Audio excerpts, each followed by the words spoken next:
할렐루야. 오늘 수요 예배에 사모하여 이 자리에 나오신 우리 성도님 한 분 한 분을 주님의 이름으로 축복합니다. 오늘 말씀의 제목은 사랑을 넘어 사명으로, 이 제목으로 우리 하나님 말씀 은혜 나누길 원합니다. 여러분, 사랑은 관심입니다. 사랑은 관심으로부터 시작이 됩니다. 관심이 없다면 사랑도 없는 것이죠. 그래서 사랑의 반대가 미움이 아니라 무관심이라고 합니다.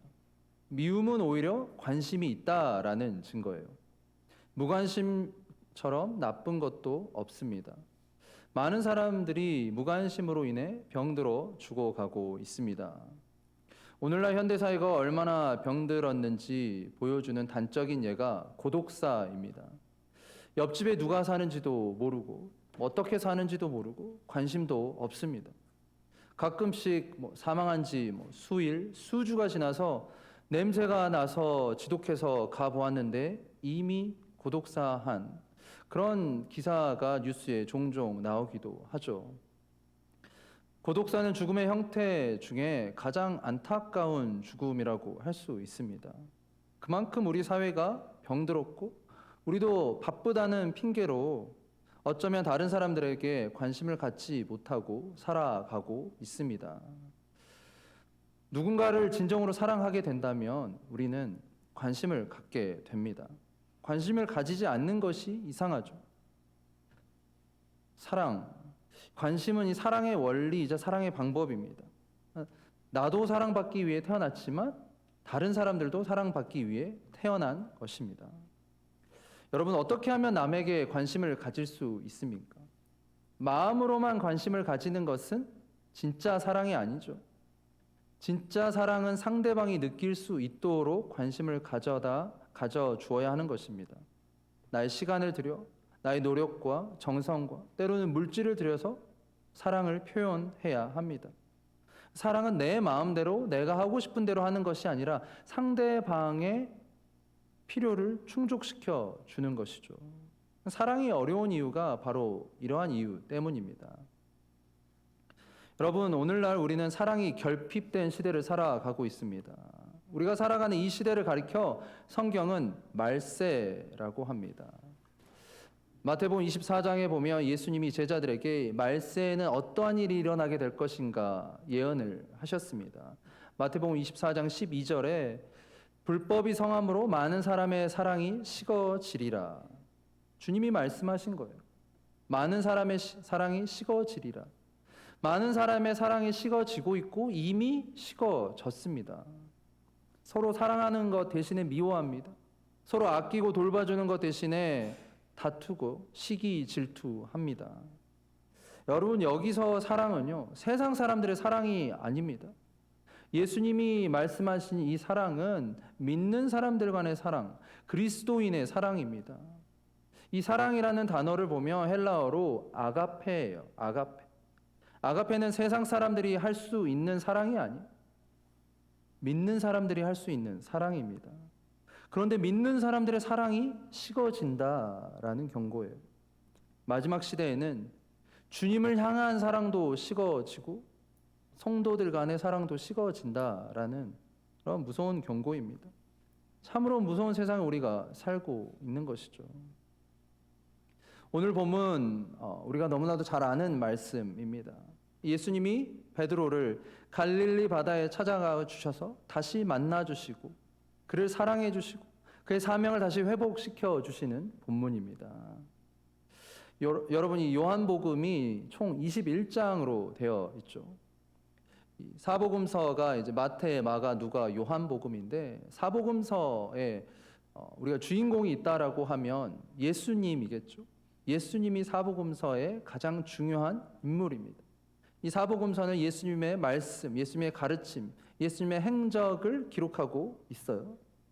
그런데 예수님 다음으로 이 요한복음에 보면 예수님 다음으로 가장 눈에 띄는 인물이 있는데요. 그 인물이 바로 베드로입니다. 사실 요한복음을 읽다 보면 저자인 요한이요, 베드로를 굉장히 주목하고 있습니다. 요한복음 21장이 흔히 학자들이 말하는 에필로그라고 합니다. 에필로그는 보너스 결말이에요. 있어도 되고 없어도 되는 거예요. 그래서 원래 요한복음은 20장에서 결말을 맺어도 전혀 이상하지 않을 일만큼 자연스럽습니다. 그런데 굳이 21장이 등장을 해요. 그리고 21장에서 끝을 맺고 있습니다. 이것은 분명히 저자 요한의 의도가 있다라는 것입니다. 요한복음 20장의 마지막 장면, 이 요한이 요한복음의 쓴 목적을 알려주는 거예요. 20장 30절과 31절, 예수께서 제자들 앞에서 이 책에 기록되지 아니한 다른 표적도 많이 행하셨으나 오직 이것을 기록함은 너희로 예수께서 하나님의 아들 그리스도이심을 믿게 하려 함이요 또 너희로 믿고 그 이름을 힘입어 생명을 얻게 하려 함이니라. 아멘 하고 요한복음이 끝나도 자연스럽습니다. 그런데 21장이 등장을 해요. 그리고 베드로가 등장을 합니다. 스승인 예수님을 3번이나 부인하고 배신한 베드로. 그가 이제 예수님을 볼 면목이 없어서 갈릴리 바다에 와서 예전에 했던 그저 고기 잡는 일을 하려고 왔는데 그곳에 예수님이 찾아오셨어요. 그리고 극적으로 예수님을 만나게 됩니다. 요한복음 21장은요, 한때는 주님을 사랑했지만 배신자로 낙인 찍힌 이 베드로를 구제하는 장이라고 할 수 있습니다. 원래 베드로는 다른 어떤 제자들보다 예수님을 적극적으로 헌신적으로 따르겠다라고 믿음의 결단을 한 사람입니다. 요한복음의 저자 요한은 이 요한복음 전체를 통틀어서 그 누구보다도 그 베드로를 주목하고 있어요. 베드로가 누구입니까? 요한복음 6장에 보면 예수님이 이제 오병이어의 기적을 일으키시죠. 많은 사람들이 예수님의 기적을 보고 놀랐습니다. 그리고 예수님이 이제 왕으로 삼으려고 해요. 그런데 예수님이 그 기적을 일으키신 후에 아주 이해하기 어려운, 받아들이기 어려운 가르침을 하세요. 그리고 수많은 사람들이 예수님을 떠납니다. 그때 예수님이 12제자에게 묻습니다. 너희도 가려느냐? 너희도 가려느냐? 그러자 베드로가 이렇게 고백해요. 영생의 말씀이 주님께 있는데 우리가 누구에게로 가겠습니까? 그러한 고백을 합니다. 요한복음 13장에 제자들의 발을 씻길 때요, 베드로가 주님 안 됩니다. 절대로 저의 발을 씻길 수 없습니다. 라고 완강하게 거부를 하죠. 그러자 주님이 뭐라고 하시죠? 내가 너의 발을 씻겨주지 않으면 나는 너와 아무런 상관이 없다라고 말씀하십니다. 그러자 베드로가 주님 그렇다면 저의 발도 씻겨주시고 저의 성과 저의 머리도 씻겨주십시오 라고 합니다. 요한복음 18장에 이제 예수님을 체포하기 위해 제사장 바리새인들과 로마의 군인들이 왔습니다. 그렇게 소란한 가운데 어떤 한 사람이 갑자기 대제사장의 종의 귀를 쳐요. 귀를 치면서까지 예수님이 잡혀가는 것을 저항합니다. 이 내용은 이제 사복음서 모두에 기록되어 있습니다. 그만큼 중요한 거예요. 그런데 마태, 마가, 누가복음에는 누가 그렇게 했는지 이름이 기록되어 있지 않습니다. 오직 요한복음에만 기록이 되어 있어요. 그 종의 귀를 친 자가 바로 베드로입니다. 그런데 흥미롭게도 같은 장에서 베드로가 예수님을 3번이나 부인합니다. 예수님은 돌아가시고 이제 3일 만에 십자가에서 부활하셨습니다. 이 부활하신 예수님, 이제 인생의 낭만과 좌절을 경험하고 있는 베드로를 만나러 이 갈릴리 바다에 찾아오셨습니다. 그리고 베드로를 만나주세요. 그를 만나주시고 그를 위해 아침상을 차려주십니다. 예수님이 손수 차려주신 이 아침상을 먹으면서 베드로와 예수님이 독대하는 장면이 오늘 장면이에요. 21장 15절입니다. 그들이 조반 먹은 후에 예수께서 시몬 베드로에게 이르시되 요한의 아들 시몬아 내가 이 사람들보다 나를 더 사랑하느냐 하시니, 요한의 아들 시몬아 내가 이 사람들보다 나를 더 사랑하느냐, 이 주님이 하신 질문 많은 것을 담고 있습니다. 우리가 읽은 이 성경이 개역 개정인데 이 사람들보다 나를 더 사랑하느냐라고 나와 있죠. 근데 여러분이 가진 성경에 보면 그 아래 각주가 있어요. 거기에 보면은 이것들보다라고도 나와 있습니다. 그러니까 너가 이것들보다 나를 더 사랑하느냐라는 질문으로도 해석을 할 수 있죠. 이 헬라어를 어떻게 번역하느냐에 따라서 이 문장을 해석하기 나름입니다. 그래서 우리는 이 질문을 하신 예수님의 진의를 조금 더 깊이 살펴보아야 합니다. 이 예수님의 질문, 세 가지 관점으로 해석을 할 수 있습니다. 첫 번째 관점은 베드로에게 예수님이 너가 이 사람들을 사랑하는 것보다 나를 더 사랑하느냐라는 질문입니다. 베드로, 너가 너의 가족, 너의 친지, 너의 동료들보다 나를 더 사랑하느냐라는 게 첫 번째 예수님이 질문하신 그 취지. 두 번째 관점은 예수님이 베드로에게 이렇게 물으신 거예요. 베드로야, 너가 이것들보다 나를 더 사랑하느냐? 너가 소유한 그 너의 배보다, 그 많은 물고기들보다 나를 더 사랑하느냐라고 주님이 물어보신 거예요.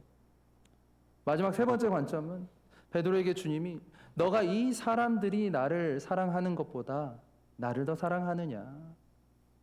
다른 모든 사람들이 나를 더 사랑하는 것보다, 안드레가, 야고보와 요한이 나를 더 사랑하는 것보다 너가 나를 더 사랑하느냐?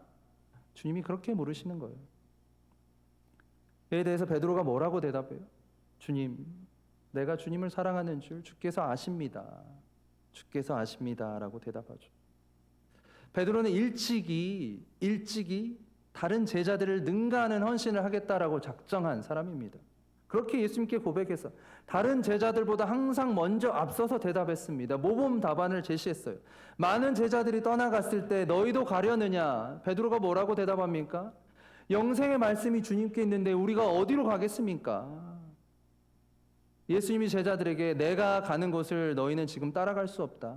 후에나 따라오리라 라고 주님이 말씀하세요. 그때 베드로가 나서서 모든 제자들 중에서 주여, 왜 우리가 지금 따라갈 수 없습니까? 죽을지언정 주님 따라가겠습니다 라고 고백을 한 사람이에요. 베드로의 놀라운 고백, 예수님을 사랑함으로, 예수님을 사랑함 가운데서 한 것이죠. 그는 예수님을 다른 사람들보다 더 사랑했습니다. 자기가 가진 소유, 물건보다 더 사랑했어요. 어쩌면 다른 사람들이 예수님을 사랑하는 것보다 베드로는 예수님을 더 사랑했습니다. 그의 고백을 들은 예수님이 뭐라고 하세요? 내 어린 양을 먹이라. 그리고 예수님이 두 번째, 세 번째 같은 질문을 반복하시고요. 동일하게 내 양을 먹이라, 내 양을 치라 라고 베드로에게 말씀하셨습니다. 왜 주님이 베드로에게 같은 질문을 세 번이나 하셨을까요? 사실 예수님이요, 여기서 첫 번째, 두 번째 질문을 하실 때 내가 너를 사랑하느냐, 여기서 사랑이 그 단어는 헬라어로 아가페입니다. 이 아가페의 사랑은 신적인 사랑, 고차원적인 사랑이에요. 그때 베드로가 네, 제가 주님을 사랑합니다라고 대답을 하죠. 그런데 베드로는 아가페 사랑으로 대답을 하지 못하고 필레오의 사랑으로 대답을 합니다. 필레오는 인간적인 사랑이에요. 예수님이 베드로에게 두 번이나 아가페 사랑으로 질문을 했는데 고작 베드로는 필레오, 인간적인 사랑으로 사랑합니다라고 대답을 한 거예요.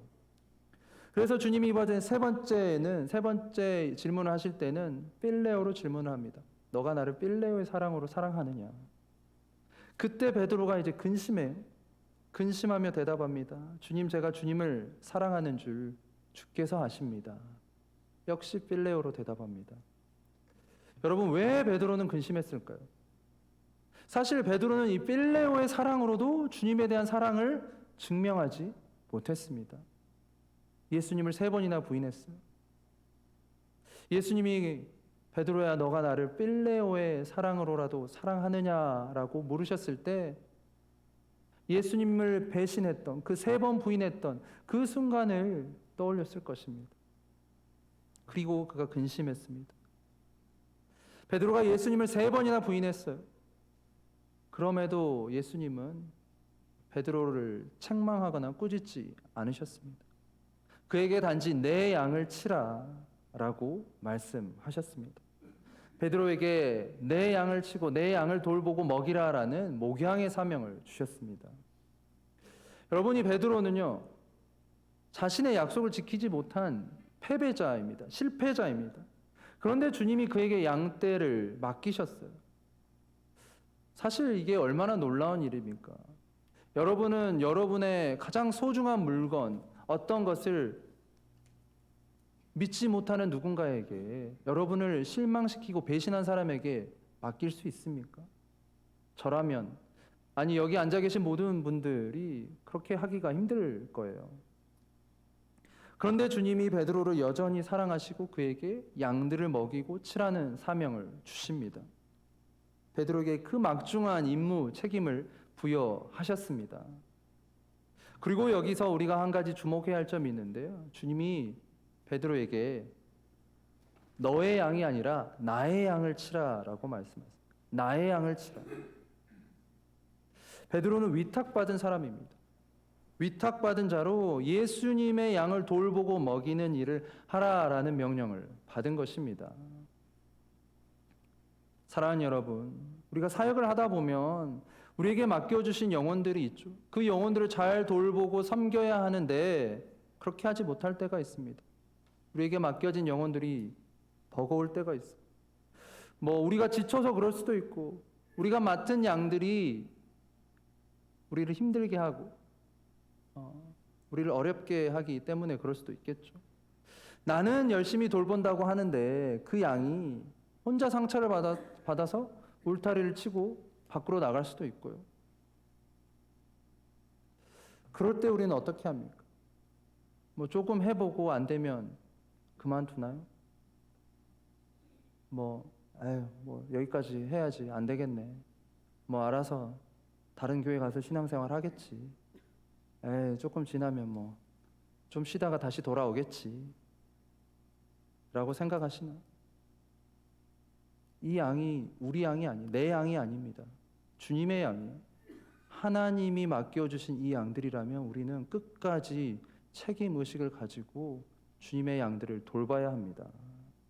예수님이 어떻게 하셨어요? 예수님이 베드로를 만나 주시기 위해 갈릴리 바다까지 직접 찾아오셨습니다. 예수님이 그렇게 하신 것처럼 우리도 찾아가야죠. 우리도 찾아가서 만나야죠. 제가 우리 교회에 온 지 5개월 되었습니다. 제가 여러분들에게 솔직하게 말씀드리고 싶습니다. 제가 여러 교회에서 사역을 해봤지만 완벽한 교회는 이 세상에 없습니다. 완벽한 교회는 없고 문제 있는 교회만 있습니다. 사람들이 모여있는 공동체이기 때문에 교회는 문제가 있을 수밖에 없어요. 교회가 문제가 있는 사람들의 모임이지 문제가 없는 사람들의 모임이 아닙니다. 그렇다면 교회에 문제 있는 사람들을 우리가 판단하고 비난하고 정죄하는 것이 아니죠. 우리도 어쩌면 다 같이 문제를 가진 자들입니다. 교회는 먼저 된 자가, 조금이라도 신앙으로 성숙된 자들이, 신앙이 더 어리고 연약한 자들을 돌보고 세우고 책임지는 그런 공동체입니다. 우리 공동체 안에 있다가 시험 들어서 나간 자들 있습니까? 그렇게 문제 일으키더니 잘 됐네. 나가서 혼자 잘해봐. 그게 아니라 우리가 그 양을 찾으러 가야죠. 그 양을 찾으러 가야죠. 주님이 베드로를 만나러 가신 것처럼 예수님이 99마리의 양보다 잃어버린 한 마리의 양을 찾는 것을 주님께서 더 기뻐하셨다라고 말씀하셨습니다. 저는 우리 교회 성도님들이 잃어버린 양들을 향한 주님의 마음을 품기를 주님의 이름으로 축복합니다. 나의 양이 아니에요. 나의 양이 아닙니다. 주님의 양이에요. 여러분, 우리 모두는 목양의 사명을 감당해야 합니다. 예수님이 베드로에게 주신 이 목양의 사명이요, 어느 특정 사람, 어느 특정 그룹에게만 주신 사명이 아닙니다. 이 사명은 모든 사람들에게 주신 거예요. 우리 교회 목자 25명에게만 준 사명이 아닙니다. 여기 앉아 계신 모든 분들에게, 예수 그리스도를 믿고 택하심을 받은, 부르심을 받은 모든 왕같은 제사장자들에게 주신 사명입니다. 이 목양의 사명을 감당할 때 우리는 주님의 말씀에 순종하는 거예요. 주님의 말씀에 순종할 때 그것이 하나님께 영광이 됩니다. 물론 목양의 길을 따를 때 어려움이 따르죠. 고난이 따릅니다. 아픔도 있고 상처도 있고 때로는 내가 정말 포기하기 싫은 것들을 포기하고 내려놓고 희생해야 하기도 합니다. 내가 억울함을 들을 수도 있어요. 그런데 그 길은 영광스러운 길입니다. 예수님이 요한복음 21장 18절에 베드로에게요. 내가 젊어서는 너가 원하는 곳으로 갔지만 이제 늙어서는 너가 원하지 않는 곳으로 가겠다라고 말씀하시면서 베드로에게 사명에 따르는 대가를 말씀하셨습니다. 예수님을 믿고 영접한 자라면, 특별히 수요 예배 정도에 나오시는 분들이라면 여러분의 사명이 무엇인지 깨달아야 합니다. 여러분의 사명은 선하고 진실한 목자가 되는 것입니다. 참된 목자가 되어서 양들을 돌보고 먹이고 세우는 것이 주님이 주신 사명입니다. 베드로전서 5장, 이제 나중에 믿음의 연장자로 교회 리더가 된 베드로가요, 정말 귀한 고백을 합니다. 베드로전서 5장 2절에서 4절 말씀.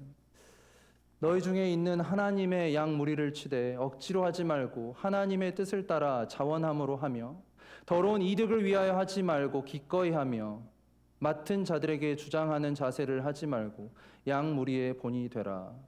그리하면 목자장이 나타나실 때 시들지 아니하는 영광의 관을 얻으리라. 아멘.